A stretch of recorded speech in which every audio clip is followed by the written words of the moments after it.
semuanya, sekarang saya akan kembali melanjutkan cerita santet bagian ke-8 dari akun Kaskus Endokrin. Wanita yang saya lihat di halaman depan tiba-tiba menghilang ketika Bapak kembali dari kebun pisang.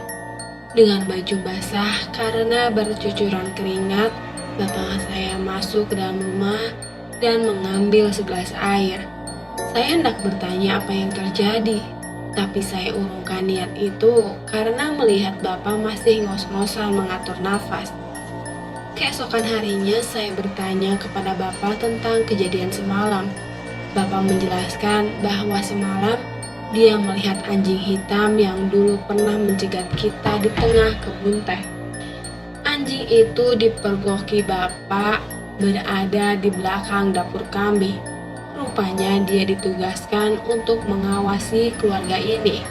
Mungkin si pelaku santet marah kepada Bapak karena dia sudah membantu Teh Ratih pulih dan sekarang mencoba balik menyerang Bapak.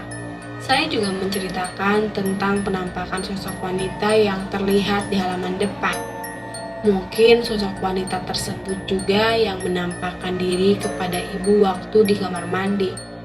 Tapi Bapak menjawab dia tidak melihat sosok wanita semalam, dia hanya melihat anjing hitam saja.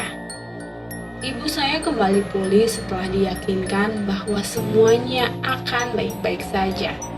Kemudian Bapak berpesan bahwa makhluk atau apapun namanya tidak akan berani masuk ke rumah. Dia hanya mencoba meneror kita secara mental untuk kemudian lemah dari dalam. Seperti ibu yang ketakutan, kemudian sakit karena mental dan jiwanya roboh, sehingga mengakibatkan fisiknya juga tumbang. Memang, dari keluarga ini, ibulah yang paling rentan jiwanya. Sepertinya memang si pelaku santet yang misterius itu tak pernah jengah membuat keluarga saya celaka. Semenjak ibu pulih dan kembali beraktivitas seperti biasa, ada satu kejadian yang membuat ibu kembali sakit. Waktu itu, sebuah peristiwa terjadi setelah Isya, lebih tepatnya sekitar jam 8 malam. Bapak belum pulang ke rumah. Mungkin sehabis Isya, dia pergi ke rumah salah satu warga untuk tahlil 40 harian. Di rumah hanya ada saya, kedua adik perempuan saya, dan ibu. Saya waktu itu sedang di kamar membaca koleksi komik mini Gareng Petruk karangan Tatang S. Saya pinjam dari teman saya yang baru pulang mudik. Dia kuliah di Jogja. Sedangkan ibu sedang di rumah tengah menonton TV. Menurut ibu ketika sedang asik nonton, terdengar suara ketukan di pintu. Mungkin karena mengira itu tamu, ibu lantas bergegas untuk membukanya.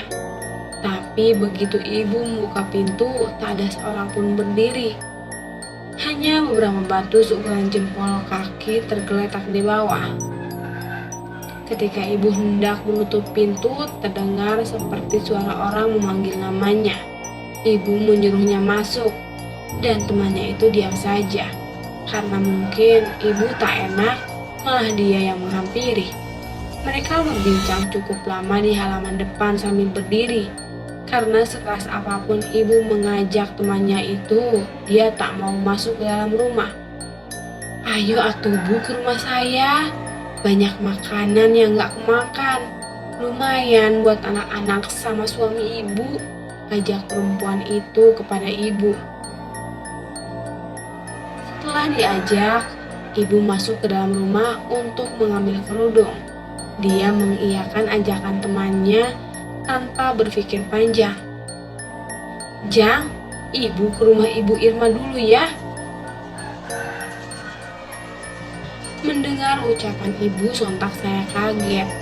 Melemparkan komik yang sedang saya baca, kemudian berlari menghampiri ibu. Saya mengguncang-guncangkan tubuh ibu sambil menyuruhnya untuk beristighfar agar tersadar. "Kenapa kamu?" ucap ibu melihat tindakan saya. "Ibu gak sadar. Bu Irma siapa? Bu Irma teman ibu pengajian itu. Dia sudah meninggal, Bu." Sekarang kan 40 hariannya.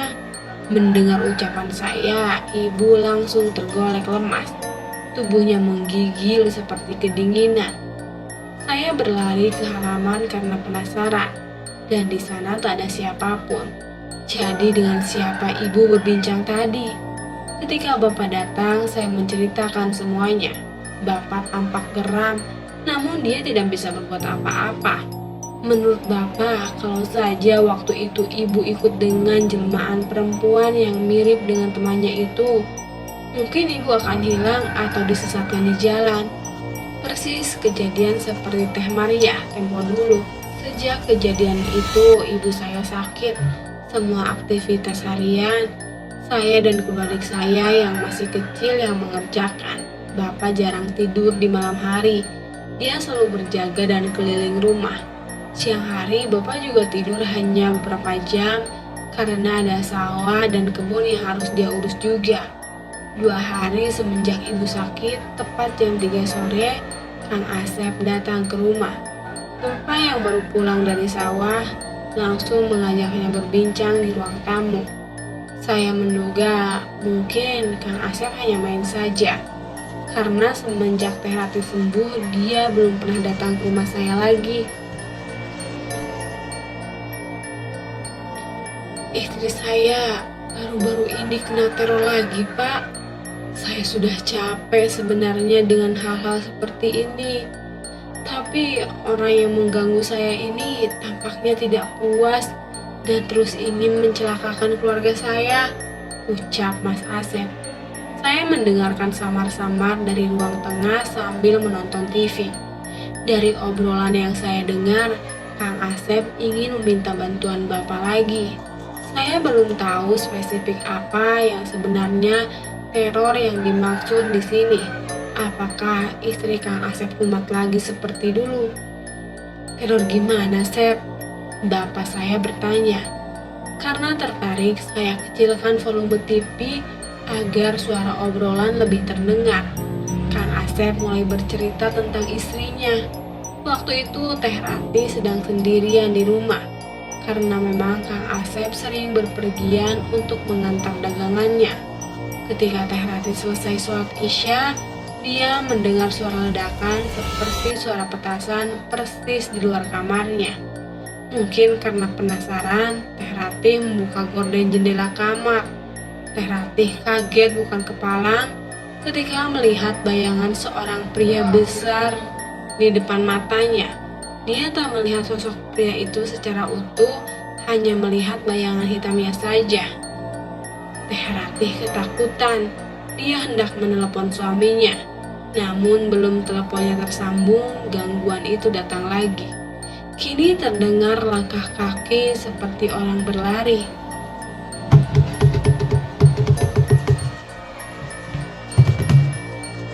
Suara itu amat jelas, bahkan Teh Rati bisa merasakan getarannya.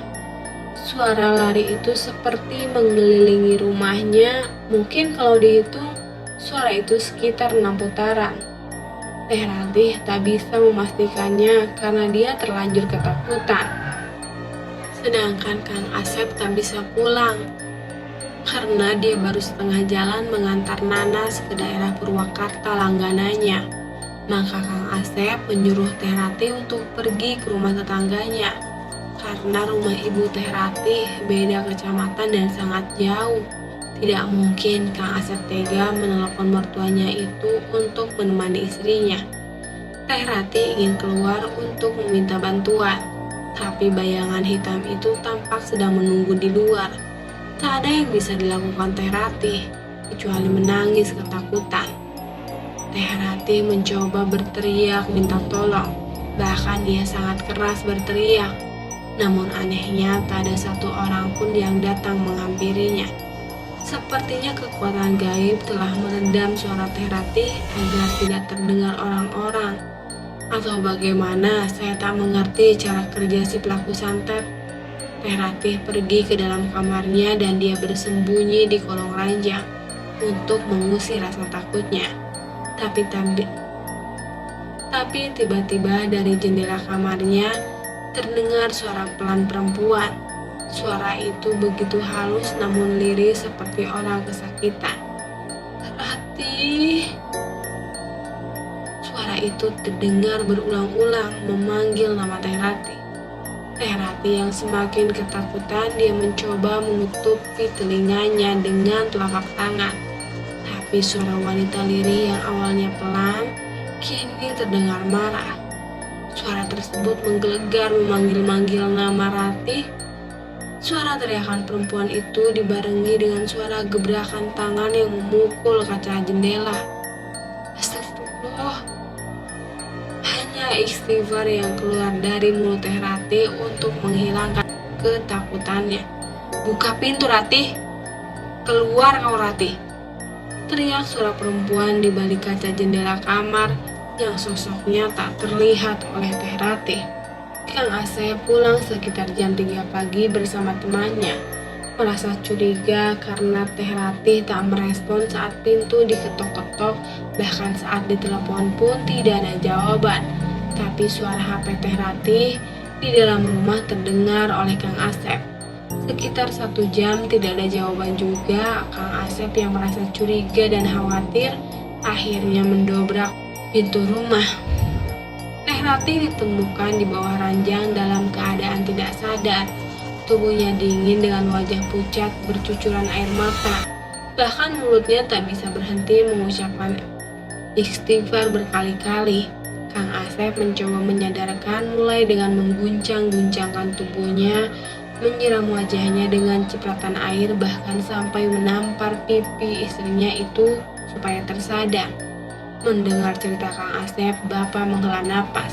Entah apa yang harus ia katakan sekarang, tapi Bapak tidak menceritakan sedikit pun tentang kejadian ibu yang mengalami teror yang sama seperti Teh Rati. Setelah berpikir cukup lama, akhirnya Bapak berkata kepada Kang Asep bahwa dia tidak bisa lagi membantu Kang Asep. Kondisi ibu yang sakit dijadikan alasan Bapak untuk menolak secara halus Kang Asep. "Tolong sekali, Pak, saya bingung. Saya tidak mengerti hal-hal seperti ini. Cuma Bapak harapan saya satu-satunya," ucap Mas Asep dengan nada memohon. Matanya tampak berkaca-kaca. "Keputusan Bapak sudah bulat dan tidak bisa diganggu-gugat. Saya mengerti sebenarnya alasan Bapak menolak Kang Asep.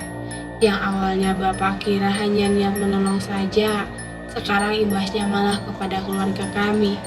Mungkin Bapak sadar, dia terlalu jauh ikut campur urusan orang." Mas Asep tidak bisa memaksa keputusan Bapak. Akhirnya dia pulang dengan tangan hampa. Dari wajahnya Kang Asep tampak kecewa, marah mungkin. Tapi saya tak tahu rasa marah dan kesalnya itu ditunjukkan untuk siapa. Apa kepada Bapak yang tidak bisa membantunya lagi, atau pada pelaku santet yang telah mengganggu hidupnya itu? Saya tidak tahu. Seminggu berlalu, sedikit demi sedikit ibu saya mulai pulih, beraktivitas seperti biasa, tapi sepertinya Bapak tidak diberi napas sedikit pun untuk berleha-leha. Baru saja dia pulang sholat maghrib dari masjid, Kang Asep datang lagi ke rumah saya. Kali ini dia menangis, bahkan memeluk Bapak saya. Dia memohon-mohon agar Bapak mau datang ke rumahnya dan membantu istrinya. Melihat kelakuan Kang Asep yang tidak seperti biasanya, menarik perhatian keluarga saya. Di situ ada ibu dan kedua adik saya yang ikut berkumpul di ruang tamu menyaksikan Kang Asep yang menangis. Tak tega saya melihat Kang Asep. Bahkan ketika saya melihat ibu, matanya ikut berkaca-kaca. Setelah merasa tenang dan minum air putih, Kang Asep mulai bercerita kepada Bapak dan juga mungkin kami yang mendengarkan di sana. Seminggu yang lalu setelah pulang dari sini, Kang Asep bergegas mencari orang pintar. Berdasarkan rekomendasi temannya, akhirnya ia mendapatkan seorang paranormal yang berasal dari luar kota Subang, yang tidak akan saya sebutkan kotanya demi kebaikan bersama agar tidak ada yang tersinggung. Menurut Kang Asep, si paranormal tersebut datang ke rumahnya untuk mengobati Teh Rati dan juga memasang pagar goib untuk rumah Kang Asep agar tidak didatangi lagi makhluk-makhluk aneh. Bahkan menurut Kang Asep, dia membeli semacam keris keris kecil yang maharnya sangat mahal. Demi kebaikan keluarganya, waktu itu Kang Asep tidak memikirkan masalah uang, walaupun ia harus mencatat modal usahanya. Sekedar info, mahar itu menurut sepengetahuan saya adalah harga untuk membeli barang-barang mistis atau semacam benda pusaka. Jadi dalam istilahnya, proses pemindahantanganan benda pusaka disebut ijab kabul, karena pemilik katanya kalau menggunakan istilah jual beli. Tapi tak ada reaksi. Teh Rati tetap saja diganggu, bahkan kejadian terakhir menurut Kang Asep, Teh Rati hampir saja tewas di sumur belakang rumahnya. Sekarang Kang Asep benar-benar kebingungan. Uangnya telah menipis, dia tak sanggup lagi mencari paranormal untuk membantunya. Jadi saya sangat minta tolong sama Bapak. Saya mohon sekali lagi, Pak, ucap Kang Asep. Bapak tampak kebingungan. Dia ingin sekali membantu Kang Asep sepertinya, tapi takut teror kembali berbalik ke keluarga kami. Tak ada alasan lagi sekarang untuk menolak Kang Asep secara halus. Bapak masih diam, entah apa yang dia pikirkan.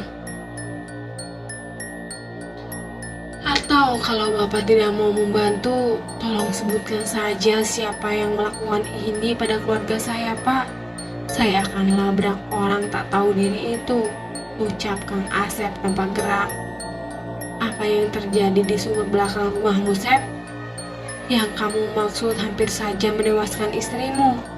Entah sedang mengalihkan pembicaraan atau mencari bahan pertimbangan. Tiba-tiba Bapak berkata seperti itu.